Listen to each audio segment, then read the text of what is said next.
سے پیار کرنے والے اس چینل کو سبسکرائب کریں۔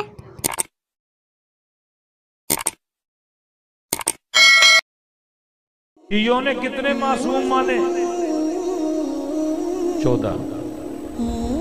ہمارے بھائیوں نے کتنے معصوم مانے؟ 1,00,000 سے زیادہ۔ لفظ بدل گیا لیکن تصور وہی ہے۔ ہم کہتے ہیں محمد اور آل محمد کیا ہیں؟ معصوم ہیں۔ آپ کے بھائی کہتے ہیں تمام اصحاب کیا ہیں؟ عادل ہیں۔ عادل کا مطلب غلطی نہیں کر سکتا۔ آپ کے لیے اور آپ کے بچوں کے لیے اہل بیت کو ڈیفینڈ کرنا آسان ہے، لیکن ان کے مفتی اپنے بچوں کے سامنے آج پریشان ہیں۔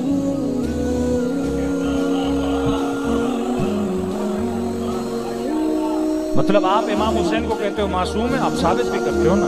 مطلب کوئی بھی مسلمان آپ کو یہ نہیں کہتا کہ حسین بن علی نے الیاذ باللہ یہ گناہ کیوں کیا، یہ خطا کیوں کہ نہیں۔ ان کا کردار اتنا صاف اور شفاف ہے کہ آپ نے کہہ دیا معصوم اور وہاں پہ معصومیت نظر بھی آ رہی ہے۔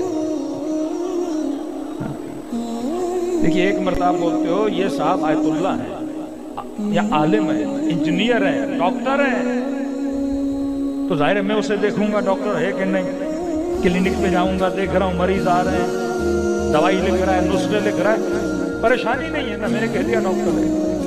لیکن آپ نے ایک ان پڑھ کو بول دیا ڈاکٹر ہے، کلینک بھی نہیں، کوئی نسخہ بھی نہیں لکھتا، ایک لفظ نہیں آتا، اب میں نے ڈیفینڈ کرنا یہ ڈاکٹر ہے، تو یہ بڑا مشکل ہے۔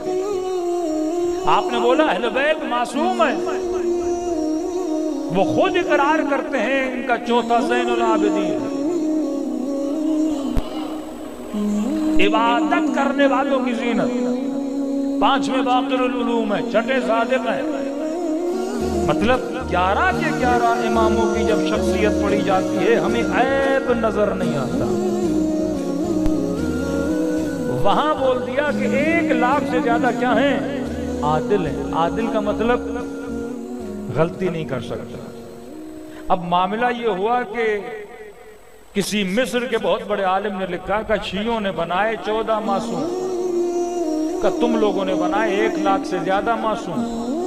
مسئلہ یہ تھا کہ شیعوں کے جو امام تھے ان کے یہاں سے گناہ ثابت نہیں ہو رہا، اور آپ کا مسئلہ یہ ہے اگر کوئی چیز ثابت ہو بھی جاتی ہے آپ پھر بھی بولتے ہو کیا ہے؟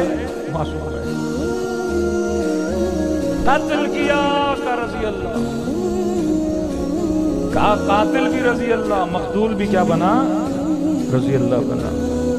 کل ہی میں سن رہا تھا انہی کے جوان نے مفتی طارق مسعود سے ایک سوال کیا، کہا کہ جبلہ یہ بتائیے یزید فاسق تھا، فاجر تھا، ظالم تھا، کتھا؟ پھر یہ بتائیے جب نبی کے نواسے اس فاسق کے مقابلے میں گئے تو مدینے کے اندر جو اصحاب بیٹھے تھے انہوں نے حسین کا ساتھ کیوں نہیں دیا؟ عادل کا مطلب غلطی نہیں کرتے۔ پھر دوسرا سوال کیا کہ یہ تو بتائیے امیر شام صحابی کا مطلب عادل، عادل کا مطلب غلطی نہ کرے۔ کہا باپ جتنا بیٹے کو جانتا ہے امت اتنا نہیں جانتی تھی۔ آپ کو پتا ہے کہ آپ کا بیٹا اچھا ہے یا برا ہے؟ کہا جانتے ہوئے کہ میرا بیٹا برا ہے پھر اسے مسند خلافت پر کیوں بٹھایا اور لوگوں سے بیعت کیوں لی؟ عدالت تو ساقط ہو گئی نا۔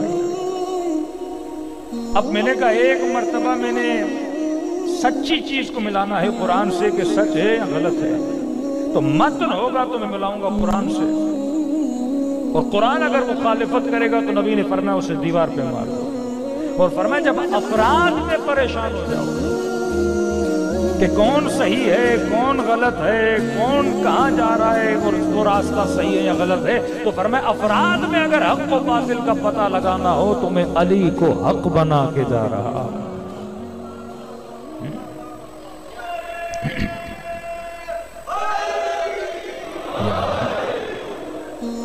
کہا جہاں یہ کھڑے ہو وہاں کھڑا ہو۔ مدینے میں پھر مسئلہ ہوا کہ اصحاب ایک طرف، حسین بن علی دوسری طرف جا رہے ہیں۔ تو اب یہاں پہ اگر کنفیوژن ہو جائے تو فرمایا حق کسے سمجھو؟ وہ جو حدیث کے میں دو چیزیں چھوڑ کے جا رہا ہوں، ایک اپنی کتاب چھوڑ کے جا رہا ہوں، دوسرا اپنی اہل بیت چھوڑ کے جا رہا ہوں۔ حدیثوں میں پریشان ہو تو قرآن کو دیکھنا، اور افراد کے کردار میں پریشان ہو تو آل محمد کے کردار کو دیکھنا۔ جہاں یہ کھڑے ہو وہ کیا ہے؟ حق ہے۔ اور الحمدللہ یہ جو زمانہ آرٹیفیشل انٹیلیجنس کا زمانہ ہو گیا، اب دن بدن حق کیا ہو رہا ہے؟ عیاں ہو رہا ہے۔ دن بدن نعمت مکتب اہل بیت آپ کے لیے عیاں ہو رہی ہے، اور آپ لاکھ اللہ کے سجدے شکر ادا کرو گے کہ خدایا تیرا شکر ہے کہ تم نے مجھے علی والوں میں بنایا۔ مفتی صاحب کا جواب سنیے۔ کہا کیا صاحب کیوں نہیں اٹھے اور امام حسین کیوں اٹھے؟ انہوں نے کہا کہ ہم اس لیے نہیں اٹھے، کہا یہ بحث نہیں کرو کہ یزید فاسق تھا فاجر تھا، ہمارا یہ ٹاپک ہی نہیں ہے۔ یزید شرابی تھا، کبابی تھا، فاسق تھا، فاجر تھا، بے دین تھا، لا دین تھا، مرتد تھا، ہمارا تو لینا دینا ہے کیا مطلب؟ یعنی ہمارے یہاں تو رسول خدا نے کہا ہے اور فرمایا ہے الملک لمن غلب، حکومت اسی کی ہے جس کا غلبہ۔ اب چاہے کالا حبشی غلام ہو، چاہے فاسق ہو، چاہے فاجر ہو، چاہے اس کے اندر شیطان نے حلول ہی کیوں نہ کر دیا، چاہے وہ لوگوں کے دین کو تباہی کیوں نہ کرتا ہو، کہ نہیں، نبی کی حدیث ہے صحیح کتابوں میں کہ نبی نے فرمایا الملک لمن غلب، کہ ملک اسی کا ہے جس کا غلبہ ہے۔ پھر کثرت سے یہ حدیثیں پڑھتے جاتے ہیں، پڑھتے جاتے ہیں، پڑھتے جاتے ہیں۔ پہلے کا حاکم کیسا بھی ہو خلاف بول نہیں سکتے، پھر کہا حاکم کیسا بھی ہو اس کے خلاف قیام نہیں کر سکتے، پھر کہا کہ حاکم اگر پوری امت اس فاسق کو مان چکی ہے تو آپ اس کے خلاف خروج نہیں کر سکتے، اور کہا رسول نے تو یہاں تک کہا اگر فاسق، فاجر، بے دین، لا دین کیسا بھی حاکم ہو، اگر کوئی اس کے خلاف قیام کرے تو اس کا سر اس کے دھڑ سے جدا کر دے۔ آخر میں جملہ ایڈ کیا چاہے وہ کوئی بھی ہو، کوئی بھی سے مطلب یہ چاہے وہ حسین ہی کیوں نہ ہو۔ ڈائریکٹ نہیں کہہ سکے کہ حسین ابن علی نے غلط کیا ہے، انڈائریکٹ بول دیا کہ اصحاب نے وہ کیا جو رسول نے کہا، اور حسین ابن علی نے وہ کیا جو ان کے نانا نے نہیں کہا تھا۔ تو کنٹرڈکشن آف ٹیکسٹ اور کنٹرڈکشن بٹوین دا ٹیکسٹ اور امام حسین علیہ السلام کے کردار اور رفتار میں۔ اب امام حسین جب مدینے سے نکل رہے ہیں تو کیا فرما رہے ہیں؟ خرجت لاصلاح امت جدی، یہ امت جس کی کوڈنگ کے اندر فالٹ آ گیا ہے، یہ امت جس کے سافٹ ویئر کے اندر فالٹ آ گیا ہے، وہ دین جو مردہ ہو چکا ہے، میں حسین اس دین کو زندہ کرنے کے لیے باہر نکلا ہوں، اور جو میرے نانا کے دین میں بدعتیں پیدا کر چکے ہیں میں ان بدعتوں کو ختم کرنے کے لیے نکلا۔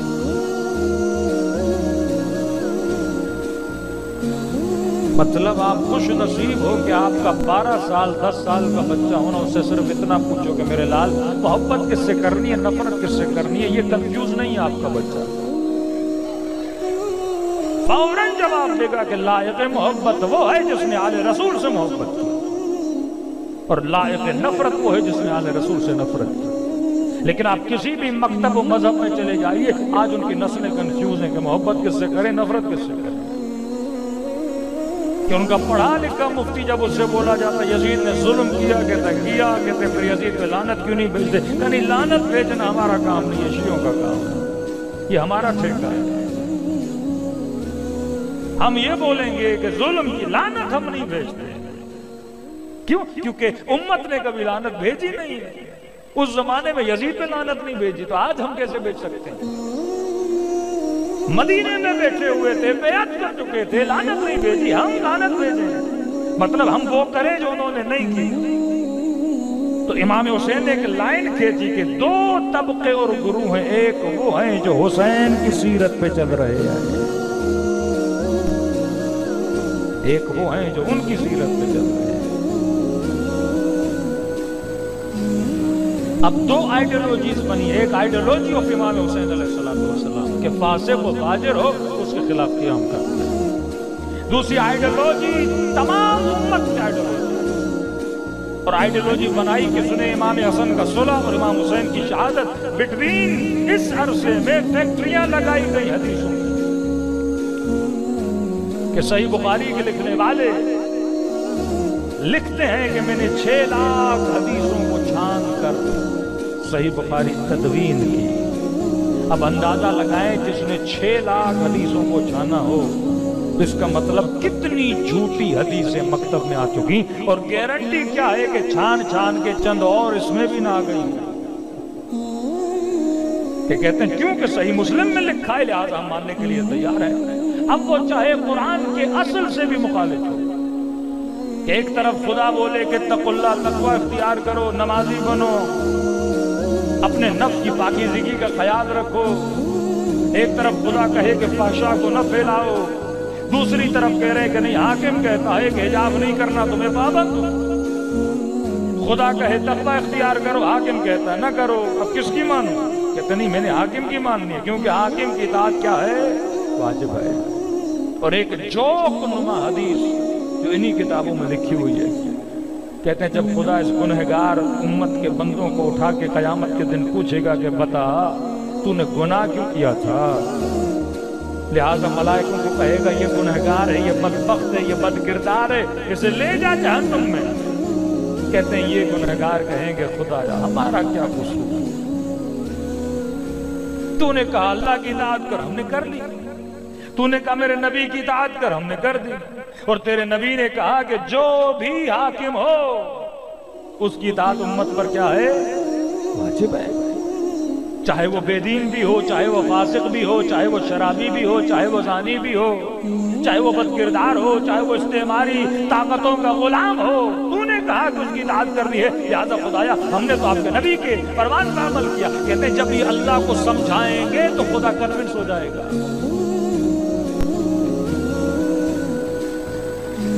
جن کا خدا ایسے لوگوں سے کنونس ہو جائے، اللہ کہے گا ہاں صحیح کہہ رہے ہو، یہ بات علیہ باللہ یاد نہیں تھی مجھے کہ میرے نبی نے یہ کہا ہے، کہ ان کو جنت لے جاؤ۔ افراد کو بچانے کے لیے دین کے حلیے کو تباہ و برباد کر دیا گیا، کہ جب اسی پاکستان میں ضیاء الحق کا زمانہ تھا تو انہی مفتیوں اور مولویوں نے امیر المومنین کا لقب دیا جناب، کیونکہ یہ عقیدہ ہے، یہ راسخ عقیدہ ہے ان کے وجود میں، یہ وہ بنیادیں ہیں جن کو آپ ہلائیں گے آئیڈیالوجیز بدل جاتی ہیں۔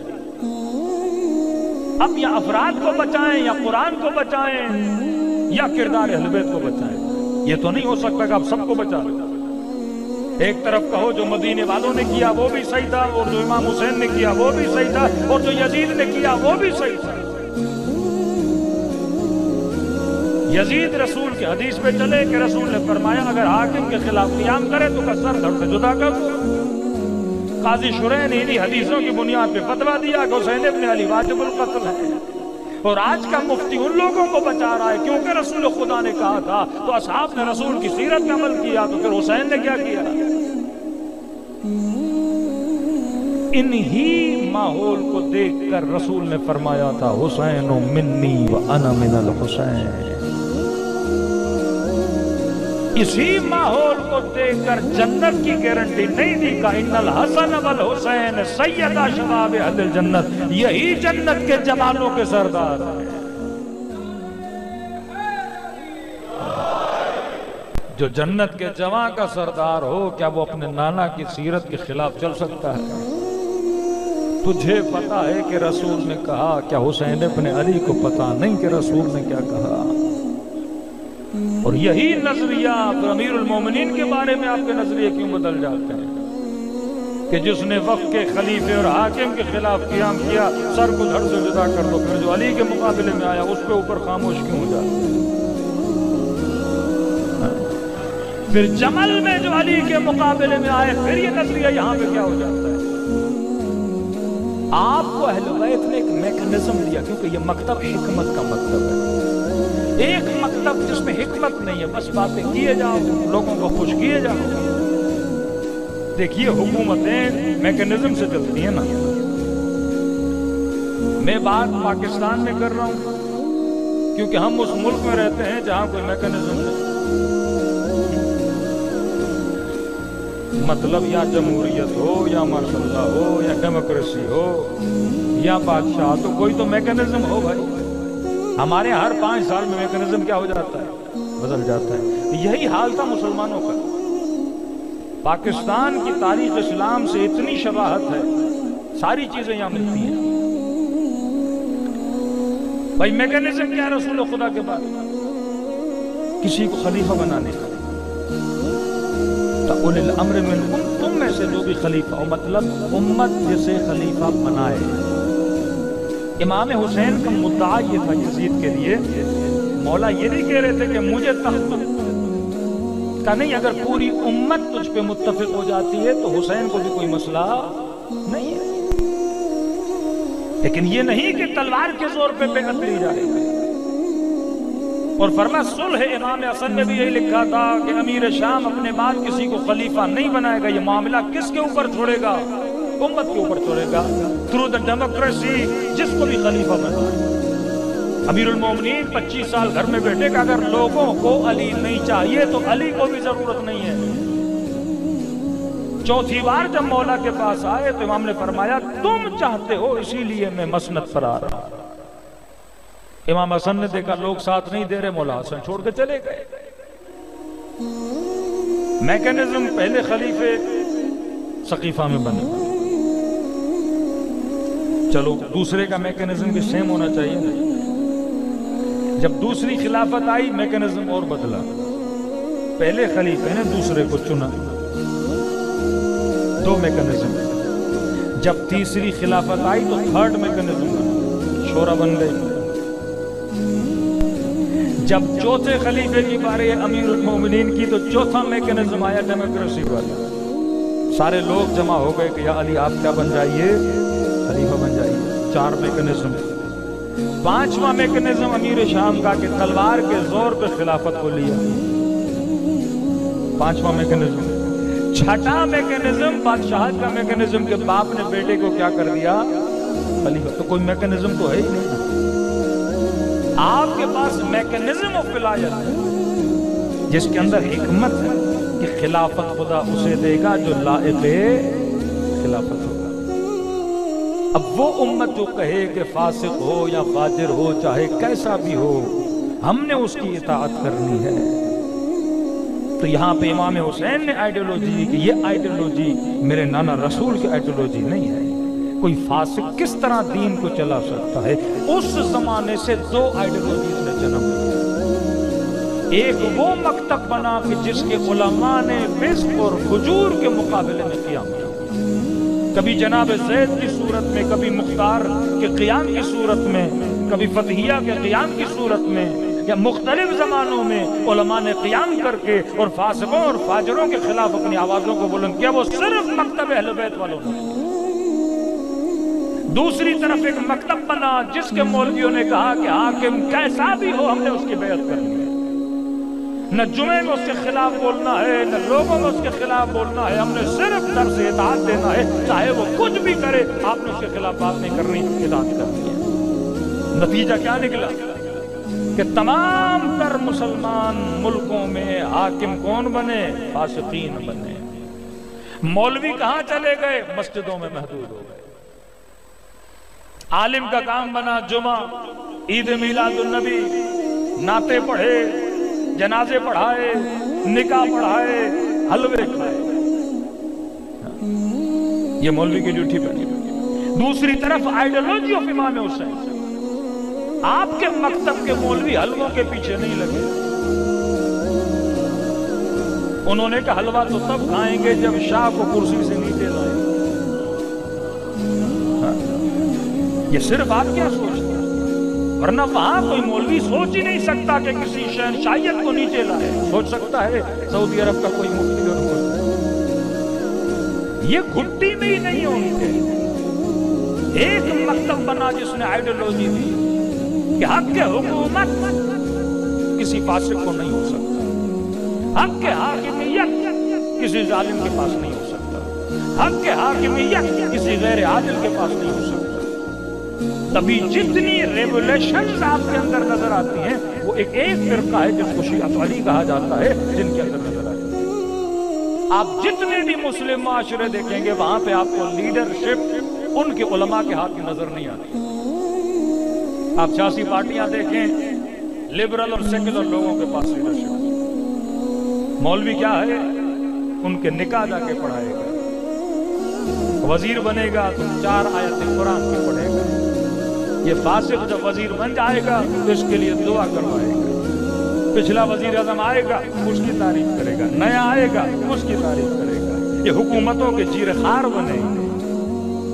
لیکن دوسری طرف وہ آئیڈیالوجی, وہ سوسائٹی جو امام حسین نے آپ کو آئیڈیالوجی دی, آج ایران چلے جائیے لیڈرشپ کس کے پاس ہے, عالم کے پاس. لبنان چلے جائیے لیڈرشپ کس کے پاس ہے, عالم کے پاس ہے. عراق چلے آئیے لیڈرشپ کس کے پاس ہے, سید علی سیستانی کے پاس ہے. یمن چلے آئیے لیڈرشپ کس کے پاس ہے, وہاں کے علماء کے پاس ہے.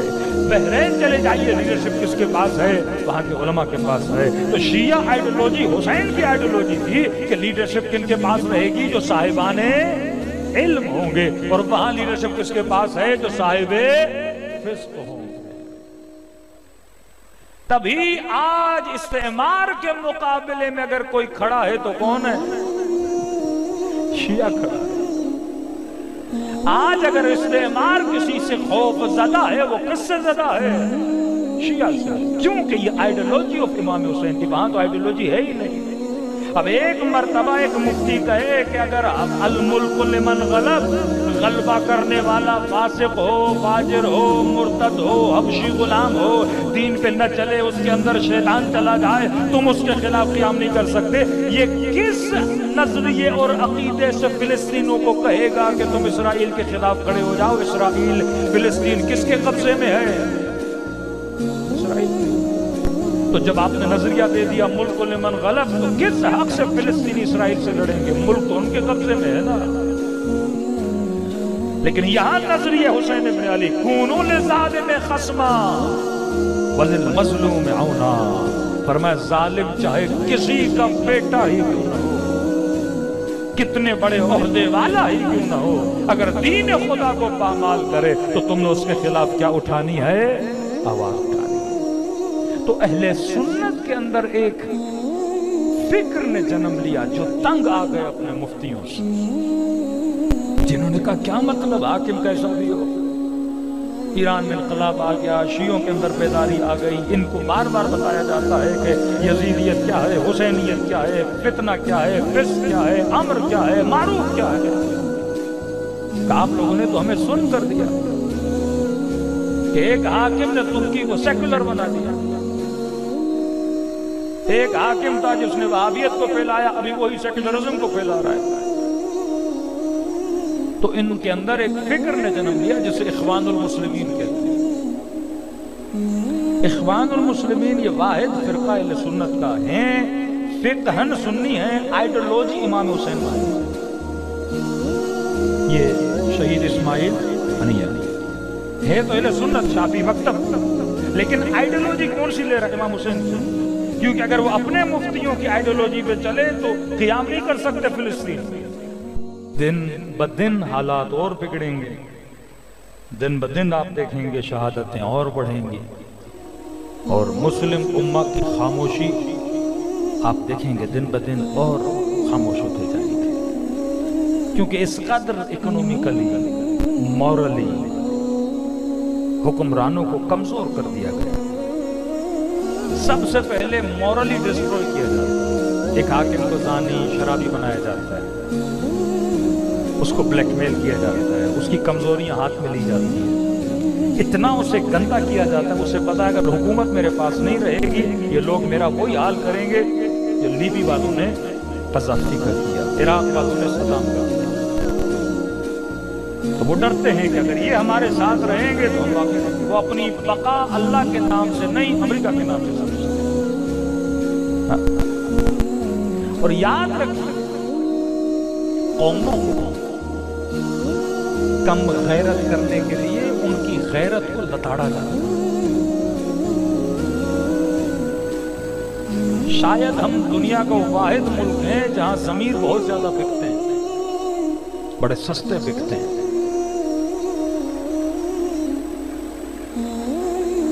کہ پاکستان کی خاتون ڈاکٹر عافیہ صدیقی کتنے سال سے امریکہ کے جیل میں,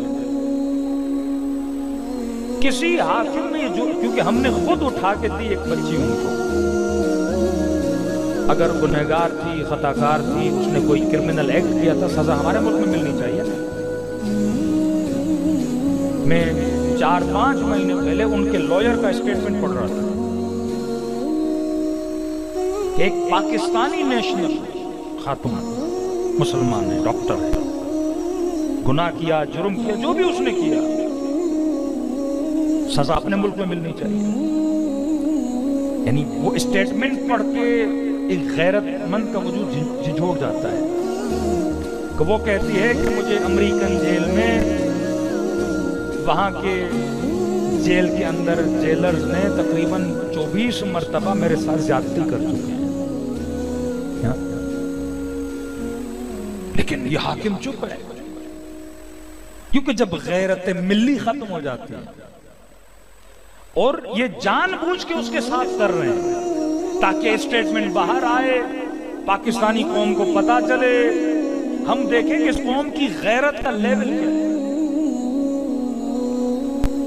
کہ ایک طرف امیر المومنین کہے کہ اگر کسی مسلم معاشرے میں کسی یہودی عورت کے پاؤں سے کوئی پاسیب اتار دے اور اگر کوئی سن کے مر جائے تو کہا وہ شہید ہے.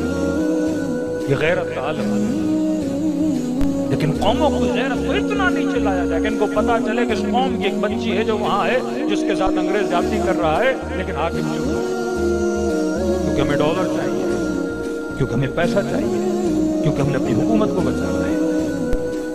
جب انہوں نے دیکھا کہ ان میں تو غیرت ہے ہی نہیں, اب ان کے 30,000 لوگ مار دیں یہ بے غیرت رہے, ان کے 40,000 لوگ مار دیں, یعنی ایسی ایسی تصاویر اور ایسی ایسی ویڈیوز ہے فلسطین کی کہ اگر باضمیر بندہ ہو تو دیکھ کے شاید مر جائے, دل اس کا پھٹ جائے کہ کس طرح ایک ایک باپ نے 3 بچے اپنی گود میں لیے ہوں گے, جن کے گھر, جن کے ہاسپٹل, جن کے اسکول خراب ہو گئے, اور اوپر سے بارش ہو رہی ہے, سردی کا موسم, جگہ نہیں سر رکھنے کے لیے.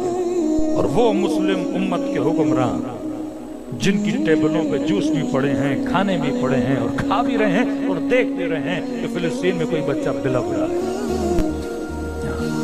پھر مجھے یاد آتا ہے ایک وقت تھا جب ابن زیاد کے سامنے تشت پڑا تھا اور کٹے ہوئی گردنیں پڑی تھی اور وہ لقمے چبا رہا تھا اور یتیم بچیاں اسے دیکھ رہی تھی. Repetition of character. اب وہاں پہ ابن زیاد پہ خاموشی کی, یہاں پہ اسرائیل پہ خاموش. یہ وہ آئیڈیالوجی جو ملا نے جس آئیڈیالوجی کو بنایا, جس نے دین کا ستیہ ناش کر دیا, جس نے دین کو صرف نماز, روزے اور حج تک رکھا, جس نے دین کو سیاست سے خارج کر دیا, حکومت سے خارج کر دیا. لیکن ایک آئیڈیالوجی امام حسین نے. آپ ملک میں ایک بندہ ریمٹ ڈیوس کے نام سے آتا ہے, کلم کھلا بازار میں 3-4 پاکستانیوں کو فائرنگ کر کے چلا جاتا ہے, اور اس کی فیملی کہتی ہے کہ ہم نہیں چھوڑیں گے. یعنی شرم آتی ہے جب آپ ریمٹ ڈیوس کی بک پڑھیں گے کہ اس نے لکھا ہے کہ مجھے پاکستان کے آفیشلز نے کس طرح چھڑوایا اور جن کے بندے مارے تھے ان کو کس طرح دھمکایا کہ آپ اسے چھوڑ دو, یہ پیسے دے رہے ہیں. یہ جب ذہنی غلامی معاشرے میں آ جائے, یہ وہ معاشرہ ہے امام حسین کے زمانے میں تھا. آج پوری امت جس طرح اس زمانے میں امت یزید کے ظلم پہ خاموش تھی, اسی طرح آج امت اپنے مجاہدوں کے قتل پہ, فلسطین کے بچوں کے قتل پہ, جوانوں کے قتل پہ. آپ کو پتا ہے کتنی خواتین اسرائیلیوں کے جیلوں میں ہیں, آپ کو پتا ہے کتنی خواتین کے ساتھ جنسی زیادتی کی جاتی ہے ان جیلوں میں. یہی جو گوانتانامو یا جو عراق میں انہوں نے بیچارے عراقیوں کو پکڑا تھا، مردوں کے ساتھ بدکاریاں کروا رہے تھے، کتے ان کے بدنوں پہ چھوڑ دیتے تھے، یہ کرتے تھے، ریکارڈنگ کر کے آپ کو دکھاتے تھے۔ ایک آدمی ظلم کر کے کیوں دکھائے گا؟ وہ اپنے آپ کو کیوں بدنام کرے گا؟ وہ صرف اس لیے دکھاتے تھے تاکہ آپ دیکھو اور غیرت کا لیول اور کیا ہو جائے، نیچے آ جائے، کہ امت باہر نہ نکلے۔ کیوں جلوس امام حسین سے صدام کو مسئلہ تھا؟ کیوں جلوس عزا سے مثلا عرب ملکوں میں جلوس نہیں نکالنے دیتے؟ کہتے ہیں آپ گھر کے اندر مجلس کرو، جلوس نہ نکالیں، کیونکہ یہ عوام کا اکٹھا ہونا یہ کبھی ریولیشن میں بدل سکتا ہے۔ یہ لوگوں کے جھنڈ جب باہر نکلتے ہیں تو بڑی بڑی حکومتوں اور تختوں کو اپنے ساتھ بہا کے لے کر جاتے ہیں۔ کہ یہ آئیڈیالوجی آف حسین ابن علی بڑی خطرناک ہے۔ ہمیں حسین تو ایکسپٹ ہے لیکن حسین کی آئیڈیالوجی ایکسپٹ نہیں ہے۔ ہمیں علی تو ایکسپٹ ہے لیکن علی کی آئیڈیالوجی ایکسپٹ نہیں ہے۔ ہمیں امام زمانہ تو ایکسپٹ ہے لیکن مہدی کی آئیڈیالوجی ایکسپٹ نہیں ہے۔ یہ آئیڈیالوجی آف قرآن کی یرثھا الا عبادی الصالحین، خدا زمین کا ورثہ عباد الصالحین کو دیتا ہے۔ صلوات پڑھے محمد و آل محمد۔